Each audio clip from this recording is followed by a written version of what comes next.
Agora, uma coisa, né, Bruno, que a gente tem que falar, Pedrinho também, é sobre essa situação do Corinthians. Cada hora um problema diferente. E agora já aparece outra dívida. O André Cury, empresário aí de vários grandes jogadores, já foi representante do Neymar, tem uma dívida de 7 milhões de reais com o Corinthians. Aonde vai parar essa situação do Corinthians? Porque é dívida atrás de dívida e continua gastando. A Leila até deu uma cutucada aí recente, que a Leila foi num podcast e ela disse: eu não entendo como o clube que tem dívida para tudo que é lado, ele pode continuar contratando. Ela disse que se ela fosse a dirigente, CBF, qualquer coisa que fosse, ela proibiria o clube que é cheio de dívida de contratar. E é claro que foi aí um recado pro Corinthians, né, Bruno Prado? Ah, sim, sem dúvida, né? E ela tem toda a razão, né? É a questão que o fair play financeiro tenta impedir, que um clube gaste o que ele não tem, o que ele não pode.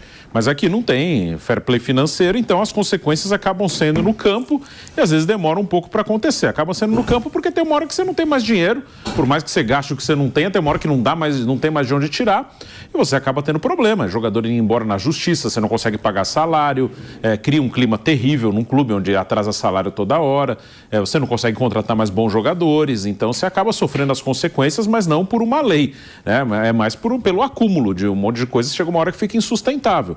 Então o Corinthians, a atual gestão pegou uma situação muito ruim, já falei várias vezes aqui, eu acho que eles merecem o tempo, né, de trabalho, eles têm 3 anos aí de gestão pela frente, mas não me parece ser uma gestão, assim, sinceramente, eu não acredito que vão fazer algo assim muito diferente, algo que não digo que vão gastar tanto quanto a outra gestão, que isso eu não sei, mas eu não consegui até agora, em entrevista, em atitudes, em ações, em ideias, eu não consegui ver na atual gestão uma gestão capaz de reverter essa situação. Eu acho que é justo que eles tenham tempo, eles têm alguns meses de gestão, mas por entrevistas, por ideias, por falas, pelo que fizeram até agora, eu não sou otimista não, de que essa gestão vai começar a mudar a vida do Corinthians, né? E dentro de campo tem um jogo quinta-feira com São Bernardo, em São Bernardo, jogo único eliminatório de Copa do Brasil, né? Nas últimas 2 vezes que o Corinthians jogou lá em São Bernardo, ele perdeu as 2. E quinta-feira tem esse jogo de Copa do Brasil que, se perder, tá fora. Pedro. Eu acho que a gente não pode E foi uma cutucada da Leila? Foi, né? Foi. E assim, acho que foi pro Corinthians nessa cutucada e também em outros clubes, né? Porque é algo que não se restringe apenas ao Corinthians. E penso que a gente, infelizmente, né, eu digo aqui nós e torcedores, as pessoas do futebol, né, dirigentes, talvez tenham normalizado essa situação de você não pagar em dia. Basta ver essa situação do Matias Rojas agora, que está deixando o Corinthians, enfim, já tinha ameaçado entrar na FIFA, o Corinthians fez um acordo, agora ele decide sair de vez do clube. E vi torcedor do Corinthians escrevendo em rede social: mas o que o Rojas está querendo cobrar porque não jogou nada, não sei o quê, como se o desempenho esportivo dos jogadores estivesse atrelado ao salário, como se o cara não fosse profissional, como, né, se o cara não tivesse que receber dinheiro, enfim, e como se o torcedor que escreveu isso em rede social também não ficasse revoltado, né, não ficaria revoltado numa situação dessas, né? Eu acho que em algum momento a gente deixou isso normalizar, a gente vê dirigente do futebol brasileiro falando que os direitos de imagem estão atrasados, mas eu estou pagando o salário está em dia. Como se uma coisa também não estivesse atrelada à outra. Boa parte do pagamento dos jogadores de futebol se deve aos direitos de imagem. Se ele está atrasado, o jogador tem todo o direito de procurar, né, a justiça ou procurar outro caminho. Então, eu vejo assim uma certa normalização aí, não sei se essa é a palavra, de meses atrasados, de dívidas, enfim, como se fosse tudo normal. E eu acho que não é assim. Até quando você entra numa contratação de jogador, não deveria ser assim. Você mal pagou um jogador, já vai contratar outro.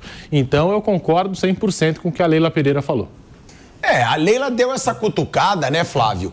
E é lógico que é pra rivalidade. Ela falou, não dá pra você aceitar que um clube que seja cheio de dívidas possa seguir contratando. Mas errada ela não tá.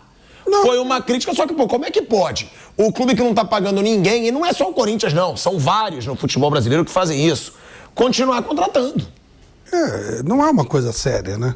Futebol parece que é um mundo à parte. Quando o cara entra na justiça contra um time, a revolta. Imagina, como é que pode fazer uma coisa dessa e tal? Como se o futebol fosse um mundo à parte. Não é. Como se o jogador de futebol não fosse um profissional, não tivesse uma família para sustentar. O empresário, é o trabalho dele. Ele ganha para isso, ele vive desse trabalho. Então, você não é um mundo à parte, é um negócio como qualquer outro. Jogador de futebol, técnico, e é isso só para a tia da cozinha, só para o massagista, ninguém recebe. Então, é uma falta de respeito com o profissional. E esses times, eles acabam perdendo até mercado. Hoje em dia, o jogador deve pensar algumas vezes antes de querer encarar uma camisa como a do Corinthians, que é uma camisa espetacular, histórica, mas e daí? O cara quer receber. Ele precisa do dinheiro dele, ele precisa bancar a família dele. E vai numa parada dessa, você não sabe se vai receber, quando vai receber, não tem o menor sentido. E tem uma notícia que, claro que a gente vai repercutir, ela melhor, né? Mas o Duílio, tá? Ele explicou a saída do Rojas, dívida com empresários e atacou a gestão atual do Corinthians. Mentem sem parar, tá? O Duílio fez um extenso pronunciamento por meio de uma rede social para explicar dívidas acumuladas durante a sua gestão, que têm sido apontadas pela atual diretoria como um grande problema para a administração do clube.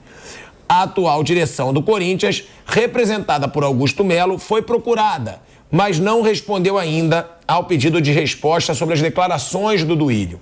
Entre os assuntos, Duílio se defendeu das recentes cobranças sofridas pelo Corinthians, dos empresários Carlos Leite e André Cury, caso que a dupla cobra ao todo cerca de 90 milhões de reais, tá? Do Corinthians. Aí o Duílio diz: sobre ações de empresário, o que temos hoje é uma diretoria que se sente livre para torrar, nos 2 primeiros meses de 2024, 129 milhões de reais em contratações, ostentando gastos sem honrar compromissos, queimando pontes com credores. Procurem um único clube da Série A que não tenha canal aberto ou negócios com André Cury e Carlos Leite. A inabilidade da atual gestão fica escancarada quando esses empresários afirmam em público que não conseguiram nenhum contato com o clube antes de buscarem direitos na justiça. É brincadeira ele querer criticar o Augusto Melo. É melhor o Duílio ficar calado, ficar na dele, do que querer falar do Augusto Melo. Até porque o maior papelão que eu já vi de um dirigente recente foi a contratação que ele fez do Mano Menezes, gente. Parece que ele está esquecendo do Mano Menezes, que ele contratou por 2 anos de contrato um treinador que estava um fracasso no Internacional, pagando um salário altíssimo, com 2 anos de contrato e multa de 20 milhões de reais. O Duílio, a gente tem pouco tempo, mas o Duílio é um brincalhão, né, Bruno Prado? Não dá pra ele querer criticar o Augusto Melo agora. Fica calado, se esconde, porque a gestão dele foi péssima. A gestão dele foi muito ruim. Eu acho que a atual, como eu já falei, não sou muito otimista que vai ser boa, mas eles têm o tempo aí. É verdade que gastaram bastante para contratar agora, o Rojas teve um acordo e agora foi desfeito, mas essa gestão, que eu não acho muito boa, ela pegou já consequências da gestão anterior, que foi terrível, né? O Duílio não entregou o clube em boa situação, entregou o clube numa situação terrível para o Augusto Melo, que assume agora e que, por enquanto, também não acho que faz uma boa gestão, mas é muito início, ele vai ter tempo ainda para tentar reverter. Gente, a gente vai ter que debater muito isso no Bate-Pronto também de amanhã, no YouTube da Jovem Pan Esportes, na Rádio Jovem Pan. O Bate-Pronto é 12h no YouTube da Jovem Pan Esportes. Agora, é um absurdo, na boa, é brincadeira o presidente como o Duílio, que fez uma péssima gestão no Corinthians, querer já atacar. Eu posso criticar a atual gestão do Augusto Melo, porque prometeu muita coisa, foi fanfarrão, falou muito, não tá fazendo o que prometeu nesse começo, mas o Duílio não pode falar. O Duílio, ele fez uma gestão péssima, ele não ganhou nada no Corinthians, nada. Só acumulou dívida, só acumulou fracasso e ainda fez essa situação do Mano Menezes. Galera, que audiência hoje na TV Jovem Pan. Nos dois, hein? No Canelada, de 1 até as 3 da tarde e agora de 6 às 7h30. Você já sabe, todo domingo é TV Jovem Pan, de 1 até as 3 da tarde, com o Canelada primeira edição, e de 6 até as 7h30 da noite, com esse Canelada aqui, segunda edição. Então, todo domingo, cola com a gente. Uma boa noite para todos vocês.